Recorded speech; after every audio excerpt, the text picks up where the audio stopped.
اليوم جبت لكم هذا الاقتراح اليوم. لي شوسون او مملحات اللي كيجيو هائلين، كيجيو فنين، وعجينه تبارك الله مورقه، كيجيو غزلان.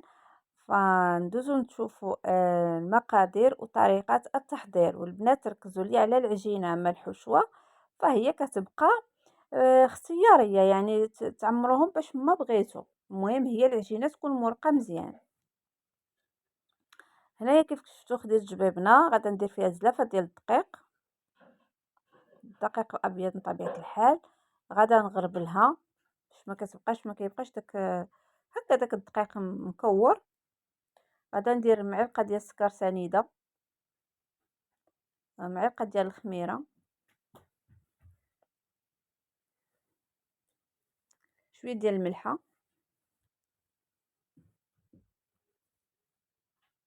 راس معلقه ديال الخميره ديال الحلوه.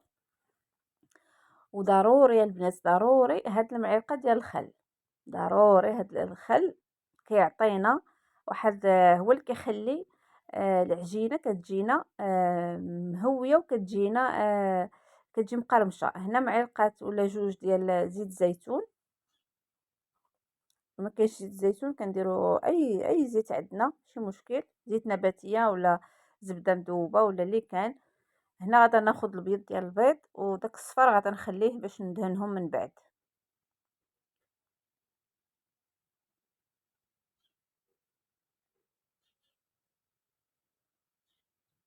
صافي هنا غادا نخلط داك عندي الحليب، ومن طبيعة الحال البنات يكون دافي، لأن دابا راك عارفين كاين البرد، برد الحال، فضروري كندفيو الحليب.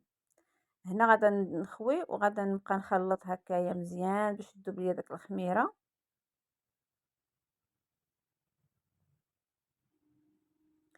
ضروري هاد العمليه هادي نبقى نخلطو بحال ما هكا حتى كتذوب داك الخميره مزيان. وكيتخلط كلشي. دابا غنستعمل يديا باش كتجمع لينا، باش كنتحكموا في العجينه اولا في الخليط. غنبقى ندير بحال ما هكا ونزيد الحليب، ندير بحال ما هكا ونزيد الحليب حتى غتجمع ليا العجينه.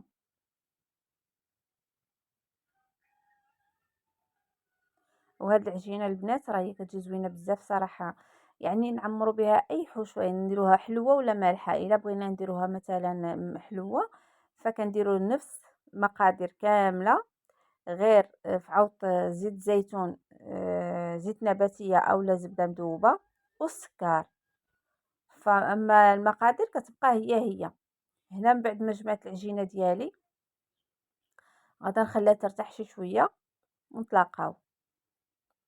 هنا غادا نقسمها على جوج، انا ندير جوج كويرات صافي، وغادا نديرهم في واحد البلاستيك يرتاحوا. هنا غنبدا نطلق. درت شويه ديال الدقيق من طبيعه الحال باش نورق العجينه مزيان.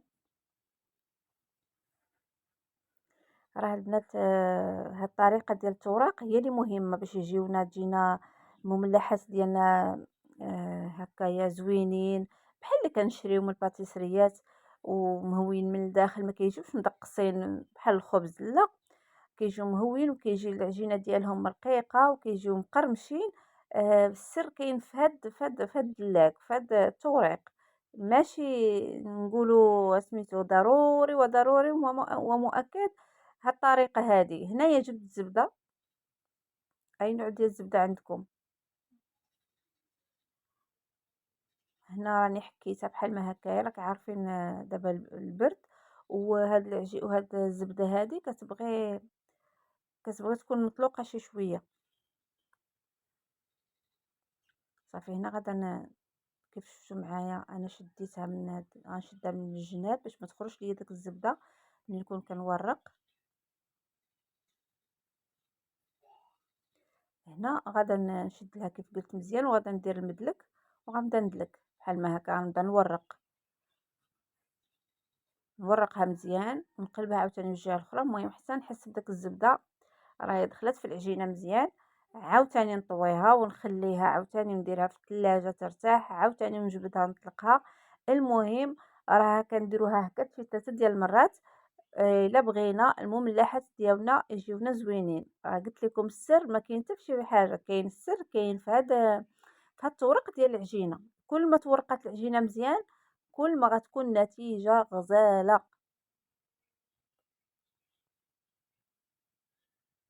ماشي مشكل إلا عوجت من هنا ومن هنا، راه كنقادو عادي، راه حنا كنقادو هذا العجينة ديالنا. المهم هي نورقوها مزيان كيف قلت لكم، ونعطيوها وقتها ونحطوها في الثلاجة عاوتاني ترتاح مزيان. عاوتاني هكايا غادا نطويها وغادا نديرها في بلاستيكة، غادا ندخلها للثلاجة ونخليها عاوتاني حتى ترتاح، عاوتاني ونرجع نطلقها.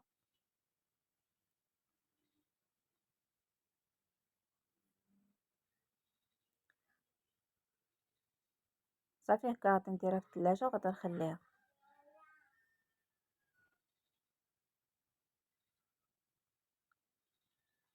كيف درت الكويرة الأولى درت الكويرة الثانية، هنا عاوتاني من بعد ما خليتها واحد نص ساعة في الثلاجة جبدتها عاوتاني وورقتها. هنا غادا ندوز باش نوجد الحشوة. انا عندي هنايا كيف كتشوفوا معايا عندي الشعريه الصينيه، عندي مسلاله هنايا، ما عنديش الزيتون، قلت غادا نقدم مسلاله بلا ما نخرج نجيب الزيتون. عندي شامبينيو كان عندي في الفريغو كيف شفتي راه جامد، عندي كفيته بصيله خيزو وفليفله حمراء. يعني عندكم فلفله الوان يعني 3 ديروهم ماشي مشكل. المهم الحشوه كتبقى الاختيار ديالكم، لكن المره الجايه ان شاء الله غادا نشارك معكم العجينه فقط بحلوة، طريقة كيفاش كنوجدوا بها شي حويجات هكا حلوين. وان شاء الله غادا نعطيها واحد الوقت واحد الاهتمام للعجينة، لانه كاينين الناس اللي كيبغيو كاينين بنيتات هكا مبتدئات كيبغيو يعرفوا، والوقت كيبغيو الوقت باش كياخذوا الفكرة مزيان وكيتبعوا. أنا هنا راه غير اختصرت حيت مزروبة، فقلت اليوم غادي نحضرها معكم، لكن المرة الجاية إن شاء الله غادي نحط فيديو فقط على العجينة مورقة هكا. إن شاء الله سيدنا رمضان كنحتاجو هاد العجينة هادي بزاف، حنايا كنحتاجوها بزاف، كنخدمو بها بزاف ديال الحويجات. فهنايا كيف قلت لكم غادا ندير بصيلة، غادا ندير زويته في المقلة، غادا ندير البصيلة ديالي تشحر، غادا راه تشحر وغادا ان شاء الله غادا ندوش كيف شفتوا معايا. هاد الشومبينيو راه كان عندي في المجمد، شفتوا كيفاش هكا عطاني الطوع بعدا. غادا نقطعو غيجيني رقيق كيف شفتوا مع جامد، فتقطع مزيان. صافي غنقطعو بحال ما هكايا.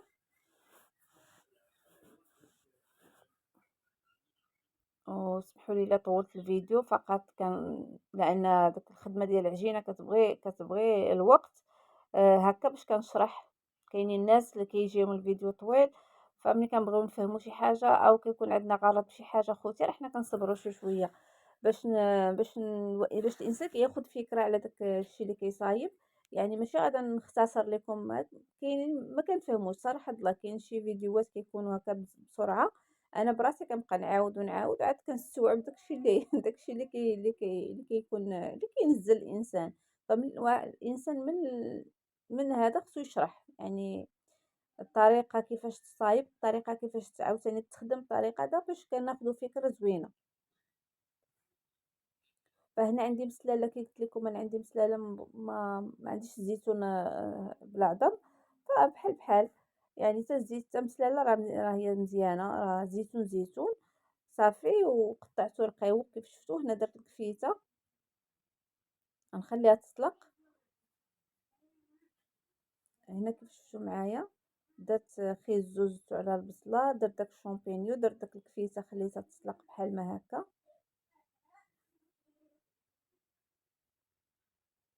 صافي كنبقاو نضغطو بحال ما هكا كنشحروهم مزيان. بطبيعة الحال كيبقى الاختيار ديالكم. هنا غادا نزيد الزيتون، غنزيد فليفله.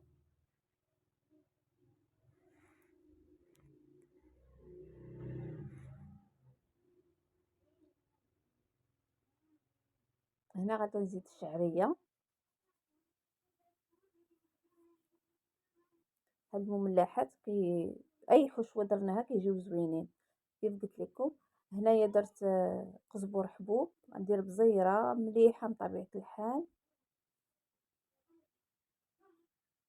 كيف قلت لكم، هاد المملحات البنات كيعمروا اي حشوه بغيناها، كنعمروهم بها كيجيو زوينين، كيجيو الصراحه فنين. فقط تكون العجينه مورقه. هنايا عندي معلقه ديال الصلصه ديال الفلفله حلوه، اللي انا دائما كنعتمد على هاد الصلصه هذه انها تكون عندي في الدار صراحه. غايه بعض المرات ما كنلقاو، اغلبيه كنلقاو الفلفله خضراء، ما كنلقاوش فلفله حمراء.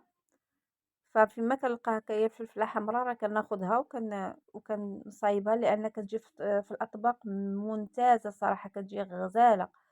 في اي طبق درتوها كيبغي التحميره كندير هذيك الصلصه ديال الفلفله حلوه، فكتعطينا واحد المذاق هائل وزوين وصحيه في نفس الوقت. كيف هذيك تعرفوا راها صحيه.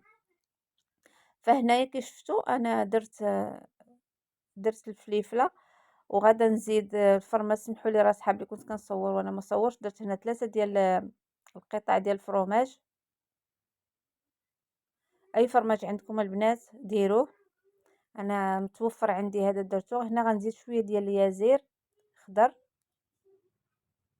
اي منسمات بغيتوهم زيدوهم، ولكن اليازير كيعطينا واحد المذاق دائما الاطباق غزال، فانا فضلت ندير اليازير. اللي ما عندوش اليازير هكا خضر راه كيكون يابس، او كيكون كيتباع هكايا مصايب في داك القريعات، فهو زوين كيعطي واحد المذاق هائل حتى هويا، كيجي المذاق ديالو زوين. فصافي غادا نخلي الحشوه ديالي هنايا تبرد، وغادا ندوز نطلق العجينه ديالي.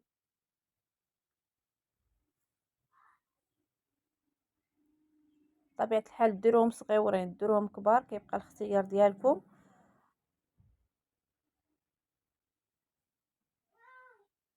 العجينه راه ملي كنطلقوها راه كتولي غزاله، ما نقولش لكم. تخدموا بهم كيف قلت لكم بزاف ديال المملحات صراحه، خصوصا ملي كنعطيوها وقتها في التوراق. كتكون زعما هي ديك الحاجه الوحيده اللي نقول لكم، ما تكثروش الخميره ديال الخبز فيها، حيت واخا البرد ما تكثروش الخميره ديال الخبز، غير شويه، غير هكا بين صبيعاتنا صافي. وكنزيدو الخماره ديال الحلوى. شفتوا كيف كتشوفوا كنورقوها مزيان، وكتولي تخدمي بها اي حاجه كتشهيك في انك تخدمي وتوجدي بها هكا وصفات صراحه.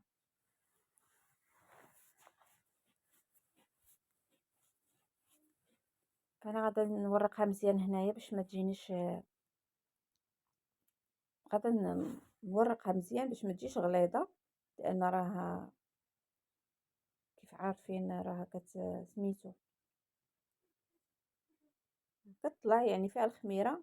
هنا راه غادا نورقها عاوتاني، وغادا نرجعها ثاني عاوتاني غنرجع نخدم بها هكاك باش كتعطينا نتيجه زوينه.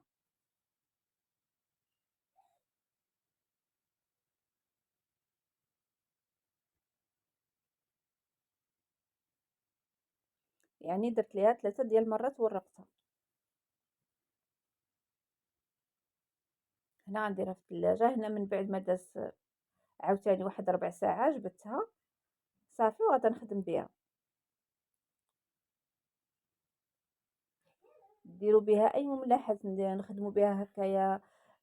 داك لي كورني هكا كيكونوا مالحين عامرين، يعني عطا الله باش يدار في هاد العجينه هذه. هاد العجينه هذه يمكن لكم تخرجوا منها 5 6 10 ديال المملحات، كيبقى الاختيار ديالكم نتوما.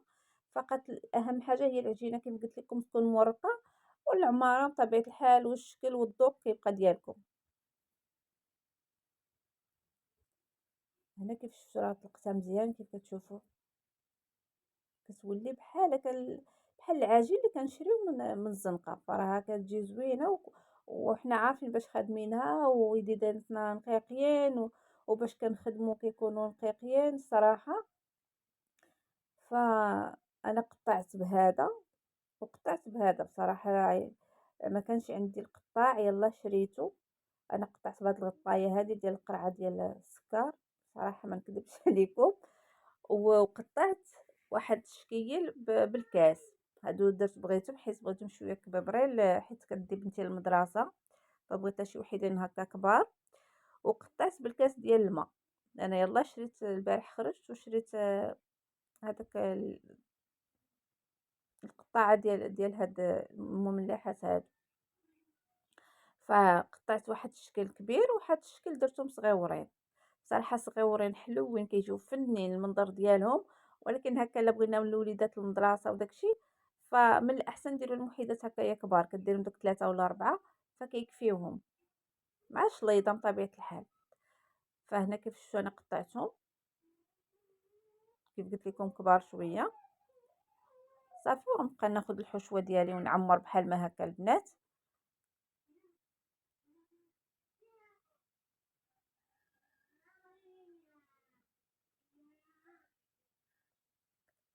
شحال من واحد كيقول لي كتدرقينا بيديك ما كنشوفوش. آه، هكايا كيفاش كتكون كنطوي شي حاجه. فان شاء الله يا ربي غادا نشوف ندير كاميرا بحال ما هكايا. داك اللعيبه اللي كنشدو فيها شريت الاولى وشريت الثانيه وما صدقوش ليا. ان شاء الله دابا نشوف، كنحاول نلقى شي حاجه، حتى انا عندي البوطاجي عالي حتى هو ما كيساعدنيش في التصوير. البوطاجي ملي كيكون عالي ما كيساعدناش في التصوير الصراحه. فانا واخا شريت هادوك باش كنشدو التليفون ما عطاتنيش، ما تحكمتش فيها صراحه الله. هكا كنساعدو بالفرشيطه باش ما كتخرجش لينا الحشوه. كاين اللي كيدير لهم العجينه هكا في الجناب، داك الماء بحال اللي كنشدو به البريوات وداكشي. كاين اللي كيدير الماء. فانا غير هاد الطريقه هادي بلا ما نديرو داك، زعما نزيدو شي حاجه اخرى هكا راه مزيان. كنضغطو بصبعالنا وكنديرو بالفرشيطه. صافي وغنستمر بحال ما هكايا. واللي ما كيصدقوش ليا ما كتشدش ليه العجينه، انا نوريكم واحد الطريقه كيفاش يتشدوا ليكم.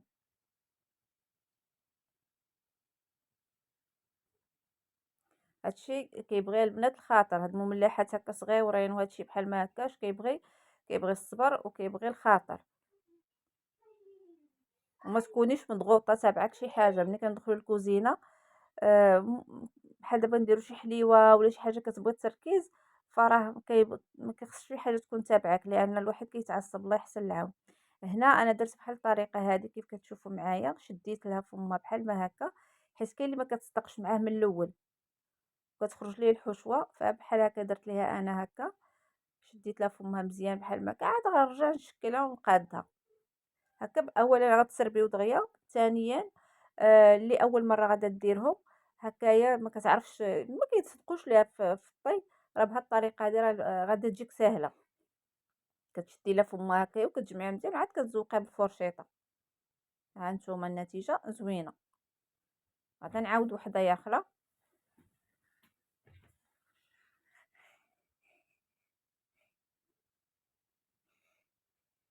بطبيعه الحال الانسان آه،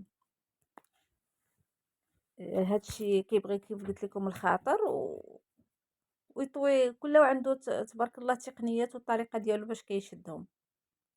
ودابا راه كاينين داك هادوك ديالهم خاصين. كديري العجينه وكديري الحشوه كتشدي كتخرج لك هاد لي شوصون مشدوده مقاده. انا كيعجبني صراحه نخدم بيدي، عزيز عليا الخدمه باليد. صافي ها نتوما كيف شفتوا معايا يعني الطريقه جد سهله. هنايا كيف شفتوا معايا راه كملتهم درتهم في اللاطه. هذيك البويضه اللي خليت قبيله فهي اللي درت عليها شويه ديال الحليب وطربتها مزيان وغادا ندهنهم. درت وحيدات صغيورين ودرت هادو كبارين.